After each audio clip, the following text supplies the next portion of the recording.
शेतकरी बांधवांनो, अखेर तुमच्यासाठी सर्वात मोठी आणि आनंदाची बातमी आली आहे.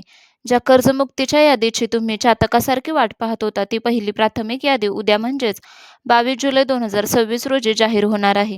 मुंबईतील विशेष पत्रकार परिषदेत मुख्यमंत्री देवेंद्र फडणवीस यांनी स्वतः ही घोषणा केली आहे. दिवंगत नेते अजितदादा पवार यांच्या जयंतीचे औचित्य साधून ही यादी प्रसिद्ध केली जात आहे. यावेळी सरकारने शेतकऱ्यांना मोठा दिलासा दिला आहे. पूर्वीची 50,000ची मर्यादा वाढवून आता 2 लाख रुपयांपर्यंतची कर्जमाफी मिळणार आहे. तसेच केंद्र सरकारकडून आयकर भरणाऱ्यांचा डेटा आल्यामुळे यादीतील सर्व तांत्रिक अडचणी आता दूर झाल्या आहेत.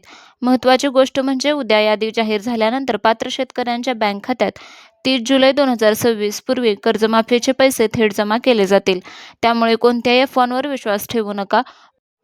तुम्हाला ही माहिती कशी वाटली कमेंटमध्ये नक्की सांगा आणि व्हिडिओ आवडला तर please like, share and subscribe करा.